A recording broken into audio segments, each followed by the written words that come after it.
Gracias a todos por estar acá. Yo estoy re contento de estar en la Feria del Libro. Estoy contento de que haya una Feria del Libro, en primer lugar. Y en segundo lugar, me pone contento estar acá, no solo por mi participación en particular, sino por el tema que me convoca, que es hablar justamente del libro más importante de la historia. La Biblia es el libro más importante para mí, en mi vida, pero es objetivamente el libro más importante de la historia, datos, no opinión. La Biblia es el libro más vendido de la historia, es el libro más difundido, es el libro que está disponible en mayor cantidad de idiomas. Hay un dato que me llama mucho la atención, es que el acceso a la Biblia está censurado en más de 50 países. Entonces yo creo que tiene algo que decir. Bueno, creo que la gran mayoría me conoce, pero me presento. Si es que esto funciona. Ah, está funcionando. Acá no me funciona. Bueno, ese es mi nombre, soy Matías Rosenbach, estudiante de teología, que es una forma elegante de decir que me gusta leer la Biblia, y soy miembro de la Iglesia Bautista. El tema que nos convoca hoy es justamente ¿qué es la Biblia? Esa es la pregunta a responder hoy, y la voy a tratar de responder desde 5 enfoques distintos. Desde su contenido, desde su autoría, desde su composición, desde su historia y desde su actualidad. Y para eso vamos a repasar esos 5 conceptos. Concepto de revelación, de inspiración, de canon, transmisión e interpretación. El primer concepto, que es el de revelación, nos trata de esta pregunta: si es posible conocer a Dios. La palabra revelar viene de la raíz de quitar el velo, de hacer algo visible, de mostrar algo que antes no se podía ver.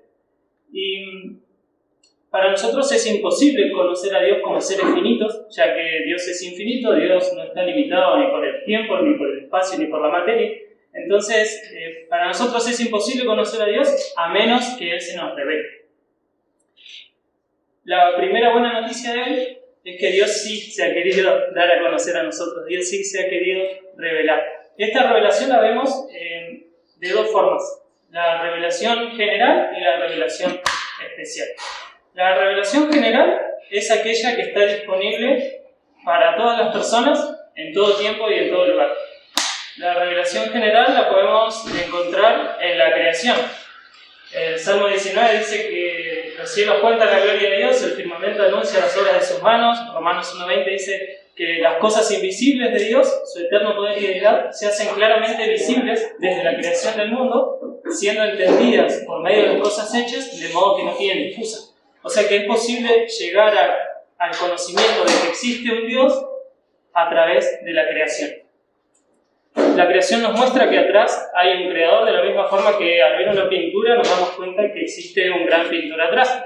Nosotros podríamos decir que la Mona Lisa se formó a través de que partículas eternas de pintura chocaron con un lienzo.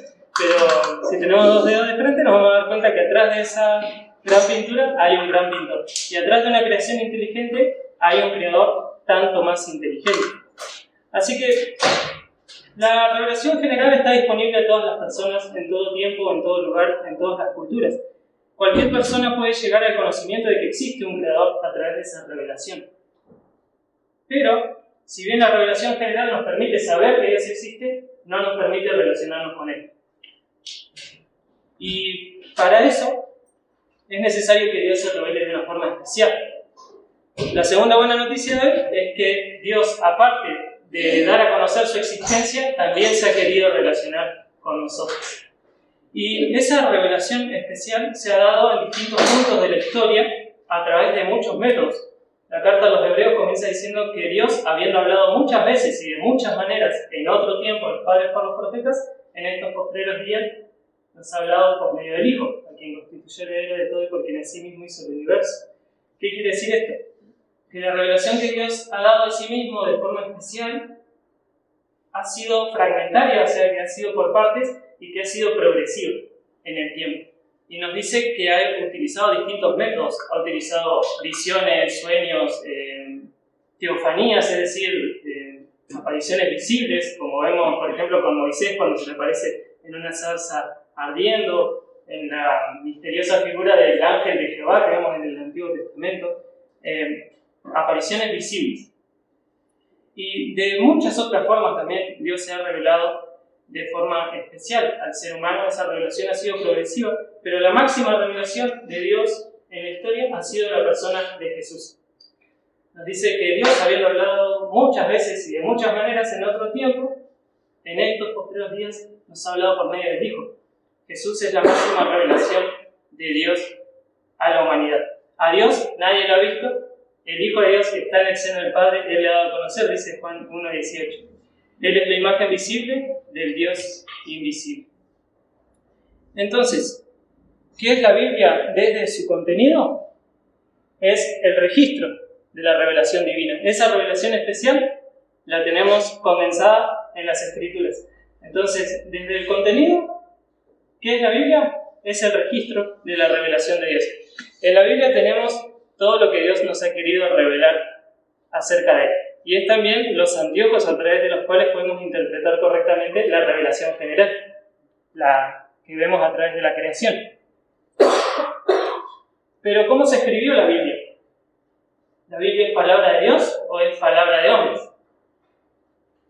Si le preguntamos a un cristiano, nos va a decir que la Biblia es palabra de Dios. Si le preguntamos a un no creyente, nos va a decir que la Biblia es un libro escrito por hombres. ¿Qué pasa si les digo que los dos tienen razón? Efectivamente, los dos tienen razón. La Biblia es al mismo tiempo palabra de Dios y palabra de hombres. La Biblia es la revelación que Dios nos ha dado, pero Dios para eso ha utilizado a personas comunes. Nos dice la segunda carta de Pedro que nunca la profecía fue traída por voluntad humana, es decir, que no nace en la voluntad de los autores humanos, sino que los santos hombres de Dios hablaron siendo inspirados por el Espíritu Santo. La Biblia es al mismo tiempo palabra de hombres, porque fue escrita por hombres, pero siendo inspirados por el Espíritu Santo. El concepto de inspiración es un concepto importante y hay distintas teorías al respecto. Algunos dicen que la inspiración de los autores humanos era una inspiración natural, es decir, que los autores bíblicos estaban tan inspirados como Shakespeare, lo que pone a la Biblia al nivel de cualquier otro libro. Otros dicen que ellos sí tenían una inspiración especial, pero que esa inspiración es común a todos los creyentes, por lo cual la Biblia se podría seguir escribiendo hoy en día. Otros dicen que Dios transmitió ciertos conceptos a esas personas y ellos las plasmaron con sus propias ideas, con sus propias palabras, lo que también introduce en la Biblia la posibilidad de que haya error. Otros dicen que Dios le dictó palabra por palabra lo que los autores humanos fueron escribiendo. Básicamente que fueron instrumentos pasivos de la revelación divina. Pero eso no explica la diferencia que hay entre los autores. Si ustedes leen la Biblia, no es lo mismo el Evangelio de Juan que el Evangelio según Mateo, no es lo mismo una carta de Pablo que una carta de Pedro. Vemos que cada uno tiene su personalidad y esas personalidades se reflejan en sus escritos. Entonces, la postura que nos muestra la Escritura es la que conocemos como inspiración plenaria verbal. Es decir, que toda la Escritura es inspirada por Dios, pero no solo en su conjunto, sino también en cada una de sus palabras. La inspiración es la influencia del Espíritu Santo que llevó a las personas a escribir sus propias palabras en su propio idioma, en su propio contexto social, cultural, histórico, poniendo en ellas su propia personalidad, pero al mismo tiempo esas palabras fueron las mismas palabras que Dios quería transmitir. La Biblia es al mismo tiempo palabra de Dios y palabra de hombres. Un ejemplo cortito sobre esto lo vemos en este salmo. Nos dice el salmista: si oyereis hoy su voz, no endurezcáis vuestro corazón. Y el autor de la carta a los Hebreos cita estas mismas palabras, pero no como palabras del salmista, sino como palabras del Espíritu Santo. Esas palabras son al mismo tiempo las palabras del salmista y al mismo tiempo las palabras del Espíritu Santo. También vemos un ejemplo en Adán. Adán dice: dejará el hombre a su padre y a su madre, se unirá a su mujer y serán una sola carne. Cuando Jesús cita esas palabras, no las cita como palabras de Adán, sino como palabras de Dios. la escritura es al mismo tiempo palabra de Dios y palabra de hombre. Si no, es un 50-50. La Biblia, en porcentaje, si lo queremos poner, es 100% palabra de Dios y 100% palabra de hombres. Pero la Biblia no es un libro. La Biblia no es un solo libro. Y no es que un solo autor lo escribió. La Biblia es un conjunto de libros. El mismo término Biblia viene del griego biblos, y significa literalmente los libros. La Biblia no es un solo libro, sino que es un conjunto de muchos libros. La Biblia es un conjunto de libros inspirados. ¿Cuáles son esos libros inspirados? Podemos encontrar una clara división en la Biblia, que es el Antiguo y el Nuevo Testamento. El Antiguo Testamento está también formado por distintos escritos. En este pasaje nos dice Jesús: era necesario que se cumpliese todo lo que está escrito de mí en la ley de Moisés, en los profetas y en los salmos. Esas son las tres divisiones de lo que conocemos como la Biblia hebrea, que es nuestro Antiguo Testamento. La ley es la Torá, los profetas son los Nevi'im, los escritos son los Ketuvim, también conocidos como los Salmos directamente. De las siglas de esas tres palabras es que proviene la palabra Tanakh, que es la Biblia hebrea, y es nuestro Antiguo Testamento. Nosotros como Antiguo Testamento tenemos los mismos libros de la Biblia hebrea, solo que en diferente orden, pero es en contenido exactamente el mismo.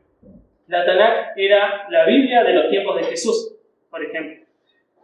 Entonces, la Biblia es un conjunto de libros. En el Antiguo Testamento lo podemos dividir en esas tres secciones. Son 39 libros divididos en la ley, los profetas y los escritos. En el Nuevo Testamento tenemos la revelación de Jesús. Habíamos dicho que la máxima revelación de Dios al hombre fue en la persona de Jesús. Y alguno podrá pensar que los evangelios los escribieron personas que iban anotando lo que Jesús hacía y lo que Jesús decía. Pero no fue así. De hecho, la vida y la obra de Jesús se fue transmitiendo de forma oral, en principio, y luego sí, a medida del tiempo fue necesario ponerlo por escrito, porque esos testigos oculares iban muriendo y había que preservar ese mensaje sin que se corrompa. Por lo cual, se fueron escribiendo tiempo después de la muerte y resurrección de Jesús. Esto es lo que le dice Jesús a sus discípulos: el Espíritu Santo, a quien el Padre enviará en mi nombre, Él les enseñará todas las cosas y les recordará todo lo que yo les he dicho. Tenemos en los Evangelios, en Mateo, Marcos, Lucas y Juan, la vida y la obra de Jesús. Pero no queda ahí el Nuevo Testamento, sino que los apóstoles fueron transmitiendo el mensaje por todo el Imperio Romano en aquel entonces, y mientras iban formando comunidades cristianas, no existían celulares, no existía fax, no existía mail. Los apóstoles seguían guiando a las congregaciones a través de cartas. Y esas cartas que los apóstoles fueron escribiendo fueron desde el principio tomadas como palabras autoritativas para los creyentes. Eso lo vemos, por ejemplo, en este pasaje de la segunda carta de Pedro. Dice: esto es lo mismo que les ha escrito nuestro querido hermano Pablo, con la sabiduría que Dios le dio. Pablo escribe sobre estos temas en todas sus cartas, pero a veces hay en ellas cosas difíciles de entender. Los ignorantes y los débiles en la fe cambian el significado de las enseñanzas de Pablo y de las otras escrituras, causando así su propia destrucción acá. Pedro, más allá de todo lo que dicen los falsos maestros, pone a la misma altura los escritos de Pedro con las escrituras. Las escrituras con mayúscula. Acá la palabra que se usa es grafé en griego, que se usa en la Biblia solamente para referirse a los escritos inspirados. Acá Pedro dice que las cartas de Pablo tenían el mismo nivel de autoridad que el Antiguo Testamento, que eran las escrituras que tenían ellos en ese momento. Así que desde el principio las enseñanzas de los apóstoles fueron autoritativas para los creyentes. Y no solo eso, sino que esos escritos se fueron difundiendo entre las iglesias. Por ejemplo, acá en la carta a los Colosenses, Pablo les dice: cuando terminen de leer esta carta, por favor asegúrense de llevarla a la iglesia de la Odisea. Quiero que ellos la lean y que ustedes lean la que les envié a los de la Odisea. Estas cartas no solo eran leídas por la iglesia a la que estaban dirigidas, sino que esas cartas eran transmitidas luego a otras congregaciones y se las iban repartiendo. Como les decía, no había fax, no había correo electrónico, no había mail, así que esas cartas se copiaban y se pasaban de una iglesia a otra. Entonces, por su composición, la Biblia es un conjunto de libros divinamente inspirados. La Biblia no es un solo libro, sino que es un conjunto de libros divinamente inspirados. Y esto nos lleva al cuarto punto, que es el de la transmisión. ¿Cómo se transmitió la Biblia hasta nuestros días? ¿Cuál es la historia de la Biblia? Y como les he dicho, la Biblia no fue un solo libro escrito así de una vez, sino que se escribió durante siglos. No es que apareció un día un libro en algún lugar, no es que un ángel dejó un libro en una cueva y alguien después lo encontró, sino que la Biblia se fue escribiendo durante muchos siglos. Y cuando se terminaron de escribir esos libros inspirados, se transmitieron hasta nuestros días. Entonces, la pregunta es si podemos confiar nosotros en que hoy en día tenemos esa palabra de Dios. Y para esto estaría bueno ponernos en contexto de cómo se escribieron esos libros e incluso de los materiales que se utilizaron. Porque también nos habla un poco de la historia del libro en sí, que es el tema que nos compete en la feria y me gustaría repasarlo. Acá vemos que a Jesús se le da un libro. Dice que vino Jesús a Nazaret, donde se había criado, y en el día de reposo entró en la sinagoga, conforme a su costumbre, y se levantó a leer. Y se le dio el libro del profeta Isaías. A Jesús vemos que no era la Biblia, no se le dio la Biblia, sino que se le dio un libro, uno de los muchos libros que conformaban la Biblia, el libro del profeta Isaías. Y habiendo abierto el libro, halló el lugar donde estaba escrito: el Espíritu del Señor está sobre mí, por cuanto me ha ungido para dar buenas nuevas a los pobres, me ha enviado a sanar a los quebrantados de corazón, a pregonar libertad a los cautivos y vista a los ciegos, a poner en libertad a los oprimidos, a predicar el año agradable del Señor. Y enrollando el libro, lo dio al ministro y se sentó. O sea que no solo que no se le dio un libro así como este, completo, sino que se le dio solo el libro del profeta Isaías, y que no era un libro, sino que era un rollo. Dice que ese libro lo enrolló. Acá Jesús lo que tenía en sus manos no era un libro como este, sino que era un gran rollo. Y digo gran rollo porque el libro del profeta Isaías es el más largo del Antiguo Testamento. Así que se le dio un gran rollo a Jesús. Y esto nos deja ver cuáles eran los materiales con que se fue transmitiendo la Biblia. La escritura, en primer lugar, se dio en tablillas de arcilla o algún otro material. Luego se empezaron a usar otro tipo de materiales como el papiro. El papiro era una caña que crecía a las orillas del río Nilo. El papiro era como un junco que se dobla pero siempre sigue en pie. Y con ese junco se hacía el tallo se cortaba, se hacían hileras que se iban poniendo una al lado de la otra, después lo mismo en perpendicular, se dejaban secar y de eso se hacía la hoja. Sobre esa superficie se escribía también con tinta de origen vegetal y luego esas hojas se enrollaban.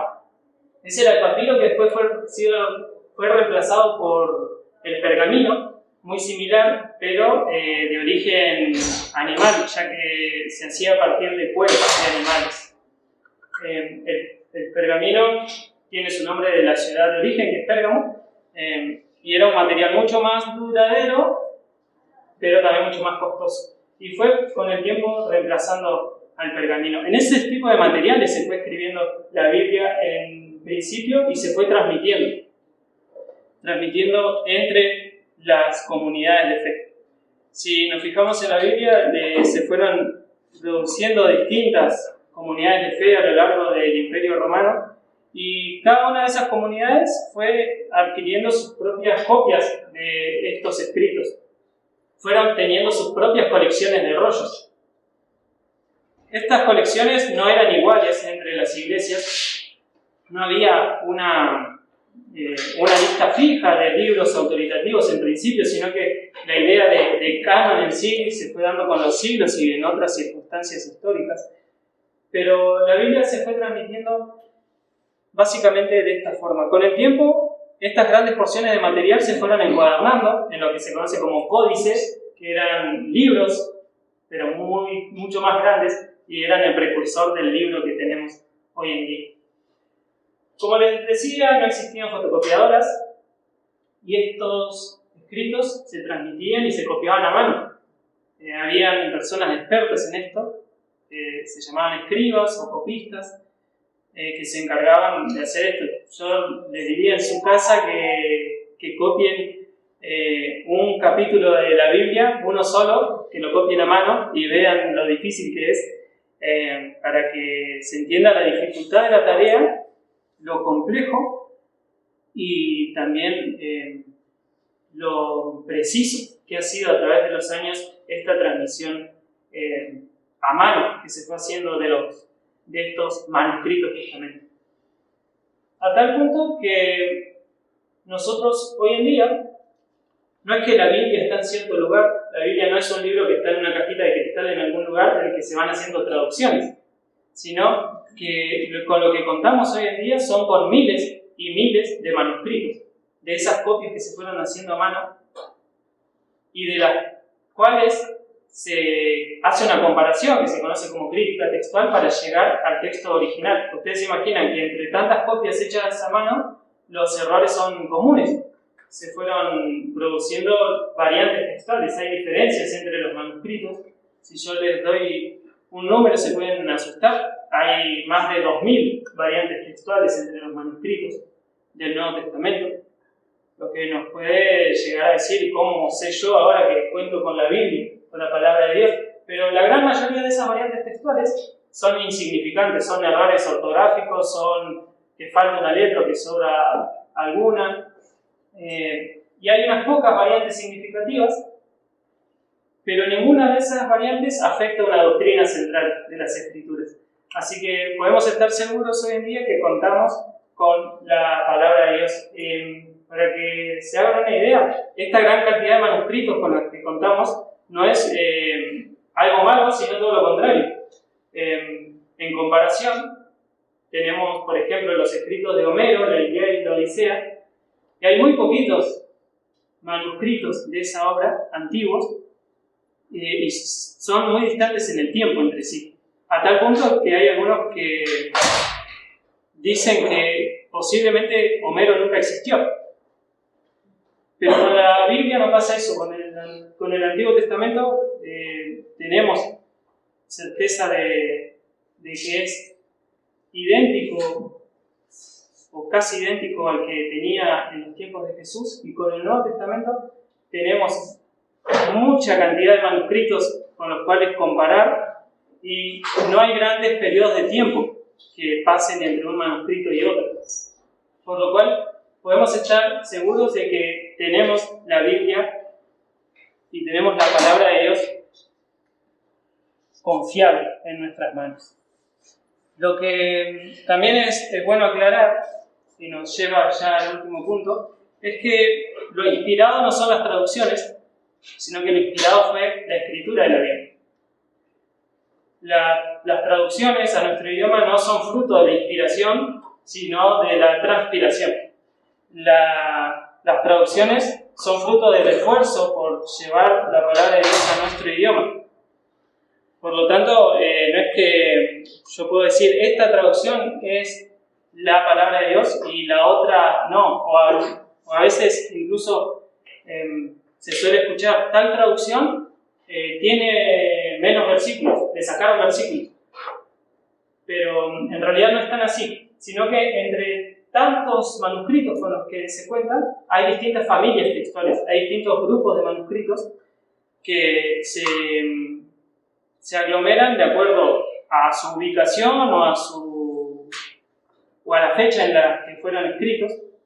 Y tenemos, por ejemplo, el texto recibido, que también se lo conoce como texto mayoritario, texto bizantino, que es el que se utilizó como base, por ejemplo, para escribir la Reina Valera, que es la traducción más famosa en la actualidad. Con el tiempo se fueron encontrando otros manuscritos más antiguos, por ejemplo el texto alejandrino, y de eso se hizo como un texto unificado que se llama texto crítico. La mayoría de las traducciones actuales se basan en ese texto crítico porque son manuscritos más antiguos. Y si nos fijamos, podemos encontrar diferencias pequeñas entre, por ejemplo, la Reina Valera y la NBI. Nos vamos a dar cuenta que en la NBI faltan versículos que en la Reina Valera están. Pero no es porque se lo sacaron, sino porque se basan en distintas familias textuales. Como les digo, ninguna de esas variantes afecta una doctrina central de la Escritura. Y no todas las traducciones son iguales, no solo por la familia textual en la que se basan, sino por el método que utilizan de traducción. Algunas traducciones son de equivalencia formal y otras de correspondencia dinámica. Las de equivalencia formal son aquellas que buscan traducir palabra por palabra en lo que sea posible los idiomas originales, son más apegadas al texto original. Mientras que las de correspondencia dinámica son un poco más libres y lo que buscan es traducir la idea, aunque para eso se tengan que apartar un poco de la literalidad. Así que tenemos muchas traducciones, gracias a Dios, en nuestro idioma, y podemos compararlas, podemos agarrar una Reina Valera que está basada en una familia textual en el texto recibido y comparar con una nueva versión internacional que está basada en un texto crítico y que son tipos de traducciones distintas, y eso va a ser mucho más fructífero nuestro estudio. Entonces, según la transmisión, según su historia, la Biblia es un libro providencialmente conservado. Podemos estar seguros de que hoy en día contamos con la Biblia, con la palabra de Dios confiable en nuestras manos. Lo que nos lleva al último punto: ¿cómo leo la Biblia? Y es un poco el resumen de lo que veníamos hablando. La Biblia es un conjunto de libros, la Biblia es al mismo tiempo palabra de Dios y palabra de hombres. La Biblia es transmitida por muchos manuscritos. Entonces hay varias cosas que podemos tener. Yo en la última pregunta puse si es posible una crítica textual casera. Yo les dije que para la traducción se hace lo que se llama crítica textual. Se comparan varios textos para llegar al original. Y a mí me gusta hablar de hacer una crítica textual casera. Nosotros, o la gran mayoría de nosotros, no tiene acceso a esos miles de manuscritos. Si los tuviéramos no los sabríamos leer porque están en griego, porque están en hebreo. Pero sí es posible contar con varias traducciones y compararlas y hacer una especie de crítica textual casera. Agarrar varias traducciones de la Biblia y analizarlas. Agarrar traducciones de equivalencia formal, agarrar traducciones de correspondencia dinámica y llegar así al significado preciso de la escritura. Yo soy un fundamentalista del formato papel, así que en mi casa tengo varias traducciones de la Biblia, pero hoy en día con internet, con las aplicaciones, podemos contar con decenas de traducciones de la Biblia en nuestro celular o en internet y gratis. Después, yendo un escalón más arriba en esa escalera, podemos ver a Jesús como clave hermenéutica. La hermenéutica es el arte de interpretar la Biblia. Y como habíamos visto, Jesús es la máxima revelación de Dios al hombre. Entonces, todo texto debe ser analizado con referencia a esa máxima revelación. ¿Qué nos dice el texto sobre Jesús? O en todo caso, ¿qué nos dice Jesús sobre ese tema? Esa es una buena pregunta que nos podemos hacer cada vez que leemos la Biblia. Y tener en cuenta lo que hemos venido viendo, que la Biblia es al mismo tiempo palabra de Dios y palabra de hombres. Como palabra de hombres, tenemos que tener en cuenta que fue escrita por determinadas personas, a determinadas personas, en un determinado contexto histórico, social, cultural. Entonces, si yo leo la carta a los romanos, tengo que saber que esa carta fue escrita por el apóstol Pablo y que fue escrita a los creyentes en Roma. Entonces, mientras más me acerque yo a ese contexto, mejor voy a poder entender lo que Pablo ha querido transmitir, porque la Biblia se escribió en primer lugar a esas personas. La carta a los romanos se escribió en primer lugar para esa gente. Entonces, mientras más conozca yo ese contexto, mientras más me acerque a la realidad de esas personas, es que voy a poder entender cada vez mejor lo que el mensaje nos quiere decir. Por ejemplo, nos dice la carta a los romanos que si confesáramos con la boca que Jesús es el Señor, será salvo. ¿Qué quiere decir esto? Que si yo repito una oración, ¿soy salvo? Así es como muchas veces se lo plantea. Pero si nos ponemos en el contexto, Pablo le escribe a los creyentes en Roma. En el Imperio Romano, el Señor, el Kyrios, era el emperador, el César. Entonces, confesar que Jesús es el Señor era un delito político, era condenarse a la muerte, básicamente. Entonces, no es simplemente repetir una oración lo que se estaba diciendo. Se estaba poniendo en juego la vida de las personas. De hecho, la palabra que utiliza Pablo ahí, que dice, si confesares con la boca, la palabra confesar es la palabra martureo, en griego. De esa palabra proviene el término mártir, o martirio.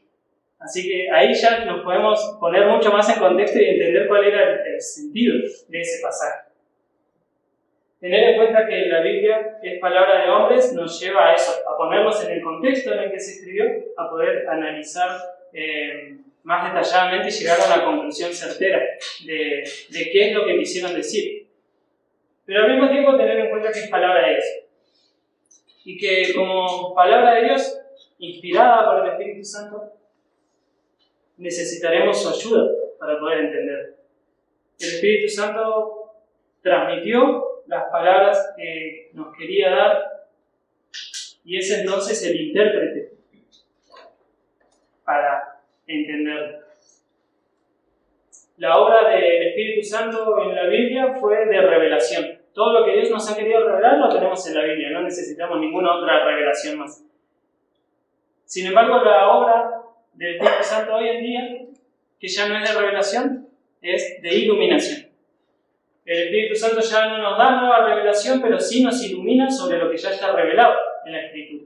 Entonces, cuando nos acercamos a la Biblia, tenemos que tener en cuenta eso y pedir que el Espíritu Santo nos ayude a entender. La Biblia es al mismo tiempo palabra de Dios y palabra de hombres. Ponernos en el contexto de los hombres y pedir la ayuda de Dios para entender. Ese sería el resumen. Entonces, por su actualidad, hoy en día, la palabra de Dios, como siempre, es viva y eficaz. La palabra de Dios es viva y eficaz, más cortante que toda espada de dos filos, que penetra hasta partir el alma, el espíritu, las coyunturas y los tétanos, y discierne los pensamientos y las intenciones del corazón. La palabra de Dios sigue siendo tan viva y eficaz hoy en día como fue para aquellas primeras personas que la recibieron.